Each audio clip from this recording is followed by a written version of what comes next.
A father's carefully built life is about to get completely blown apart by a past he tried to bury.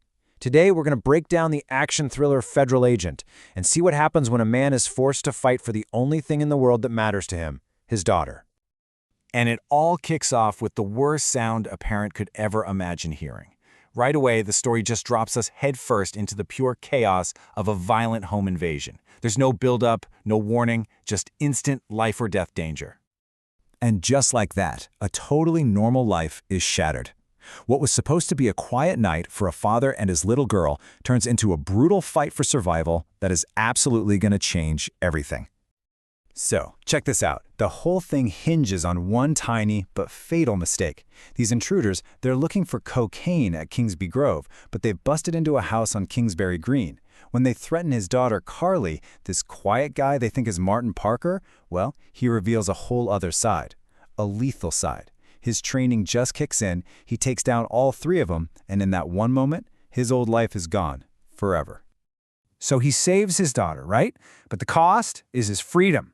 He gets arrested for murder, and when the cops run his name, they find out Martin Parker doesn't even exist. He's a complete ghost in the system. And then comes the absolute worst part. Carly is taken into social services, leaving him totally alone and facing a murder charge. But his arrest doesn't just get the attention of the police. Oh no. It acts like a giant flare, lighting up a past he fought so hard to keep in the dark and alerting the very dangerous people he's been hiding from all this time. And that's the big question, right? It's what's driving the whole first act of the story. The police have no clue, and we're right there with them, trying to figure it out. Who is this guy with no official record but a terrifying set of skills? And here you see the two sides of the coin.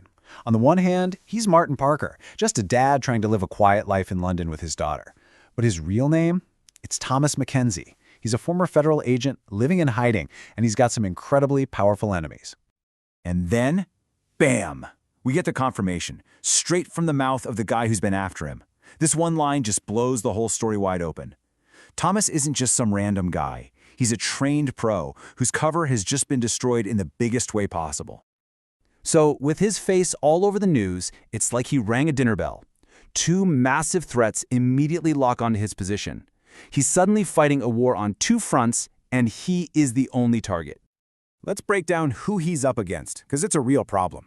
First up is the mastermind, Charles Cooper. He's a crazy, powerful arms dealer, and for him, this is personal. He blames Thomas for the death of his daughter, Emma, and he wants revenge. Then you've got the hunter, an ex-MI6 assassin named Bishop. For this guy, it's just a job, but it's a good one. He's being paid double to put Thomas in a coffin. And now, the hunt is officially on. His identity's out, there's a price on his head, and he's got nowhere to turn. His only option is to run for his life. The chase across London is just relentless. It never lets up. He barely escapes the hospital only to get cornered in a taxi by Bishop. He survives that, then has to fight his way out of a pub ambush. It all leads to this brutal showdown at the docks where his one and only friend, Ray, gets killed. Every single escape just leads to an even more dangerous fight. And just in case there was any doubt, Bishop makes the stakes crystal clear. This isn't about capture. It is an execution order. The hunter has one simple, deadly goal. Okay, so while Bishop is out there on the streets hunting Thomas down, the mastermind, Cooper, is playing a much bigger, much more twisted game.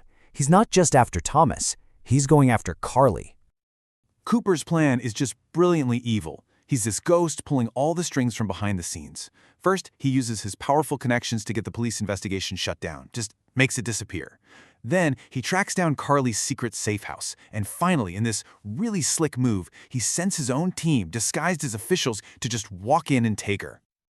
This right here, this shows you just how terrifying Cooper really is. To his granddaughter, Carly, he's the sweet, caring man, telling her how much she looks like her mom. But to his assassin, his orders are cold and brutal. You'll be dead before sunup. He's a monster wearing a grandfather's mask. So, all of this has to come to a head, right? Everything is leading to one final, epic climax. The father, the hunter, and the mastermind are all on a collision course for one single isolated place, Old Oak Farm. And this is where Thomas flips the script. After he gets the drop on Bishop, he doesn't just kill him. No. He forces his own hunter into this incredibly tense alliance, using him as bait to draw the real target, Cooper, out into the open. The hunter has now become the tool. When Cooper and Thomas finally have their face-to-face, man, the real story behind all this hate just comes pouring out. This line from Cooper reveals everything. Their history was deep and personal. Thomas was like a son to him, but then he fell in love with Cooper's daughter. To Cooper, it was the ultimate betrayal.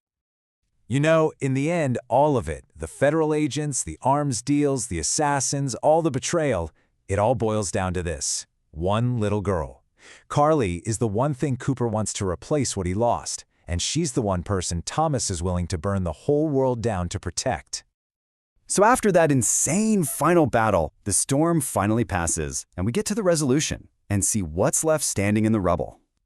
After one last brutal fight, Thomas does it. Cooper is dead, the threat is finally gone, and he gets to hold his daughter again. For the first time in this entire story, they are actually genuinely safe. But their safety leaves us with this one big, lingering question. Thomas saved his daughter by becoming the most violent version of himself. So as they walk away from all that wreckage, you've got to wonder, how does a man like that ever really build a peaceful life for himself, let alone for his child?